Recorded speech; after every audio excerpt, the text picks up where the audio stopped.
ওকে, আমাদের প্রথম topic data short and filtering. So আমরা জাস্ট কয়েকটা ফাইলের মাধ্যমে দেখব যে ডাটা শর্ট অ্যান্ড ফিল্টারিংয়ের আসলে কাজগুলো কী টাইপের হয়।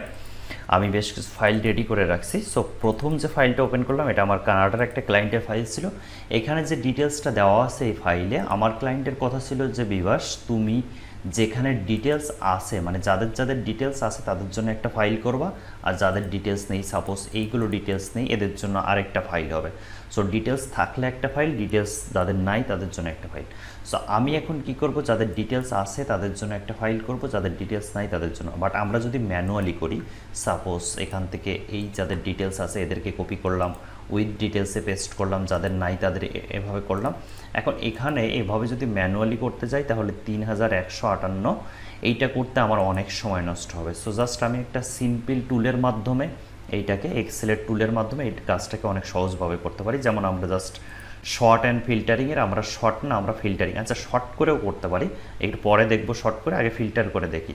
সো জাস্ট ফিল্টারটা অন করলাম, অন করে আমি এখানে ফিল্টার করব, সিলেক্ট অল করা আছে। ওকে, সো আমি শুধুমাত্র ডিটেলস যাদের আছে তাদের আগে আলাদা করে নিই। সো আমি যা ব্ল্যাঙ্ক আছে, মানে যাদের ডিটেলস নাই তাদেরকে একটু হাইড করে রাখি, এর জন্য অফ করে দিলাম। সো এখন দেখেন যাদের ডিটেলস আছে তাদেরকে একটা শিটে দেখাচ্ছে। সো আমি এখন কন্ট্রোল এ কন্ট্রোল সি দিব, এখন উইথ ডিটেলসে যে পেস্ট করে দিব, তাহলে যাদের ডিটেলস আছে তারা সেপারেট হয়ে যাবে। এখন আমি করতে চাচ্ছি যাদের ডিটেলস নেই, সো সিলেক্ট অল আছে, এখন আনসিলেক্ট করে দিব। এখন শুধুমাত্র সিলেক্ট করব ব্ল্যাঙ্কস, তাহলে আমাদের শুধুমাত্র যেগুলো ডিটেলস নেই সেগুলোকে শো করবে। ওকে করে দিলাম। এখন যাদের ডিটেলস নেই তাদের শো করতেছে, কন্ট্রোল এ দিলাম, সমস্ত ডাটাগুলো সিলেক্ট হয়ে গেল, কন্ট্রোল সি দিলাম, কপি হয়ে গেল। এখন আমরা উইথআউট ডিটেলসে পেস্ট করব। আমার ক্লায়েন্টের কথা ছিল আলাদা আলাদা ফাইল করতে, বাট আমি শিটে দেখালাম জাস্ট। হয়তো এটার মাধ্যমে খুব ইজিলিভাবে বোঝা গেল যে ফিল্টার টুলটা আমরা কেন ইউজ করি। আচ্ছা, আমরা এটাকে শর্ট করে করতে পারি না? ইয়েস, আমরা শর্ট করে অবশ্যই করতে পারি, বাট শর্ট করে করলে কি অসুবিধা জাস্ট একটু দেখি, বা কী সুবিধা। আমরা জাস্ট ডিটেলসের উপরে রেখে এখান থেকে এ টু জেড অথবা জেড টু এ যে কোনো কিছু করতে পারি। এ টু জেড করলে প্রথমে ব্ল্যাঙ্কগুলো আসবে, আর জেড টু এ করলে প্রথমে ডিটেলসগুলো আসবে, পরে ব্ল্যাঙ্কসগুলো যাবে। সো এ টু জেড করলে দেখেন প্রথমে এই ডিটেলসগুলো চলে আসছে। সো আমাকে এখন আলাদা আলাদা করে সিলেক্ট করতে হবে। যেরকম প্রথমটা সিলেক্ট করলাম, লাস্টে যে পর্যন্ত ডিটেলস নাই, যে পর্যন্ত ডিটেলস নাই তাদেরকে সিলেক্ট করতে হবে, যে এরকম এই পর্যন্ত ডিটেলস নাই। সো এদের জন্য আলাদা একটা ফাইল হবে, আর যাদের ডিটেলস আছে তাদের জন্য একটা ফাইল হবে। সো এইটাই জাস্ট শর্ট অ্যান্ড ফিল্টারিং টুলের ব্যাপার। আমি আরেকটা শিটের মাধ্যমে একটু বোঝানোর চেষ্টা করি, যে পোস এক্সাম রেজাল্টের একটা শিট দিয়ে বোঝানোর চেষ্টা করি। সাপোজ এই একটা স্কুলের রেজাল্ট শিট আমি জাস্ট চ্যাটজিপিটির মাধ্যমে তৈরি করে নিয়েছি, একেবারে 1000 স্টুডেন্টের একটা লিস্ট আছে। সো এখান থেকে আমি যে জিনিসটা বোঝাবো শর্ট অ্যান্ড ফিল্টারের মাধ্যমে সেটা একটু দেখতে চাই। ক্লাস 6 এবং ক্লাস 10-এরটা আমি রেডি করে রাখছি, জাস্ট একটু দেখবো এখানে ক্লাস 6 বা ক্লাস 10-এরটা কীভাবে।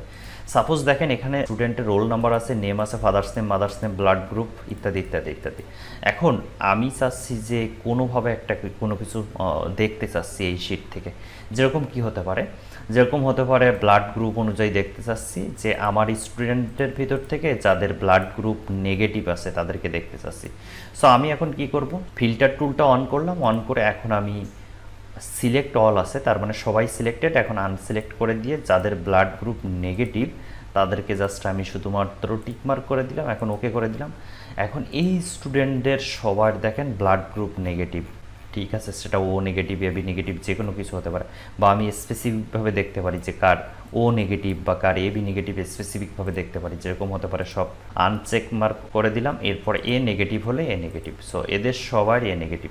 সো এইভাবে আমি যে কোনো কিছু শর্ট অ্যান্ড ফিল্টারের মাধ্যমে দেখতে পারি। এটা জাস্ট ফিল্টার করলাম, ধরে নিলাম যে আমার হোম ডিস্ট্রিক্ট খুলনা, আমি দেখতে চাচ্ছি যে এই স্কুলে বা এই কলেজে খুলনার কোন স্টুডেন্টগুলো আছে।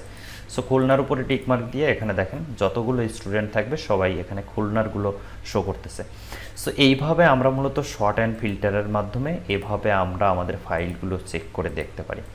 আচ্ছা, এখন শর্ট অ্যান্ড ফিল্টারের মাধ্যমে আপনি বলতে পারেন যে এই শর্ট অ্যান্ড ফিল্টারের মাধ্যমে কি আমি মার্কসগুলোকে দেখতে পারি কিনা, মানে কারা ফেল করছে কারা পাস করছে না, এটা দেখতে পারি। বাট যে সমস্যাটা হয় এটা কন্ডিশনাল ফরম্যাটিংয়ে দেখলে সব থেকে বেশি ভালো হয়, কারণ তাহলে সিরিয়াল ওয়াইজ শিটটা মেনটেন থাকে।